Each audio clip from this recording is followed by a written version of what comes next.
The story of the Gregorian calendar reform is a fascinating journey through time, involving astronomy, religion, and global politics. From its inception, sparked by the need to realign the civil calendar with celestial events, to its gradual adoption worldwide, this tale is a testament to human ingenuity and our pursuit of precision in measuring time. But before we get into it, make sure you hit the like button and subscribe to my channel if you haven't already. And if you want to get notified every time I upload a new video, click the bell icon as well. It really helps me out and I appreciate it a lot. All right, let's get started.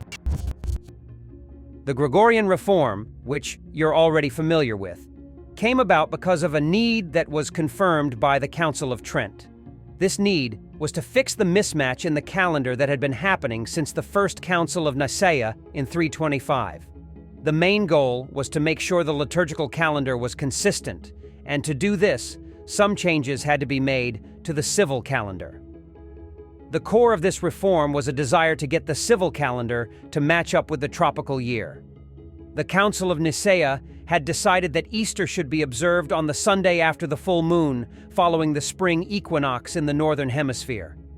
But by the year 1582, there was a 10-day difference that had crept in, causing the equinox to happen on March 11th instead of when it was supposed to.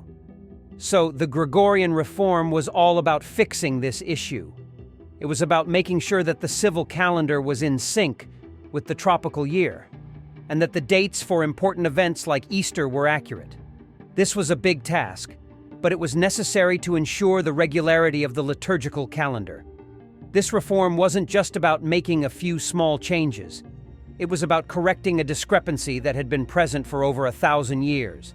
It was about making sure that the calendar we use in our everyday lives matched up with the natural cycles of the Earth.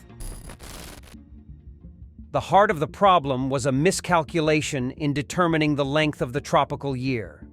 The Julian calendar, which was in use at the time, estimated the length of the tropical year to be 365.25 days. However, the actual length of a tropical year is slightly less, about 365.42189 days. This small difference might not seem like much, but over the course of 1257 years, it added up. This tiny error, when multiplied over such a long period, resulted in a significant discrepancy of 10 days. So, you see, the issue wasn't just a simple mistake. It was a small error that had big consequences over time. It's a bit like a snowball rolling down a hill, gathering more and more snow as it goes. At first, it's just a small ball, but by the time it reaches the bottom of the hill, it's become a giant snowball. That's what happened with the Julian calendar. A small error in calculating the length of the tropical year turned into a 10-day discrepancy over more than 1,000 years. This is why the Gregorian reform was so important. It corrected this error and brought the civil calendar back in line with the tropical year. It was a major undertaking, but it was necessary to ensure the accuracy of the calendar and the dates of important events like Easter. The Gregorian reform, which was led by the German Jesuit Christopher Clavius, made some important changes to the leap year rule to fix this astronomical discrepancy. The new rule stated that while a year would still be 365 days long, any year that could be divided by 4 would be a leap year. But there was a catch. If a year could be divided by 100, it wouldn't be a leap year, unless it could also be divided by 400. This might sound a bit complicated, but it was a clever way to correct the 10-day discrepancy that had crept into the calendar. By making this small adjustment to the leap year rule, the Gregorian reform was able to bring the civil calendar back in line with the tropical year. And here's the really interesting part. This rule is still in use today. That's right. The way we determine which years are leap years is based on a rule that was introduced more than 400 years ago. It's a testament to the ingenuity of the people who came up with the Gregorian reform, and a reminder of how a small change can have a big impact over time. The introduction of the Gregorian calendar was quickly adopted in Catholic Europe. However, it took a bit longer for other regions to make the switch. Protestant areas made the transition in 1700, showing their acceptance of the new timekeeping system. Great Britain, on the other hand, didn't adopt the Gregorian calendar until 1753. It's interesting to think about how different regions reacted to this change at different times. But eventually, they all recognized the benefits of the Gregorian calendar and made the switch.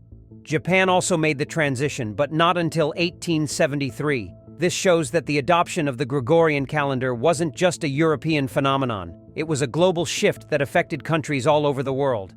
And then there's Russia. Russia didn't adopt the Gregorian calendar until after it had transformed into the Soviet Union in 1918. This marked a significant milestone in the acceptance of the Gregorian calendar. It showed that even countries with very different political and cultural backgrounds could see the value in this new way of keeping time. The adoption and implementation of the Gregorian calendar illustrate a remarkable chapter in human history, where scientific accuracy, religious considerations, and international cooperation converged. This calendar's journey, from the halls of the Council of Trent to its global acceptance, reflects not just a technical correction, but a profound transformation in how humanity perceives and organizes time. Its lasting legacy is evident in our everyday lives, as the calendar continues to be an integral part of our world, connecting us across different cultures and epochs. If you like what I do in here, don't forget to like and subscribe. Thanks for watching, and I'll see you on the next one.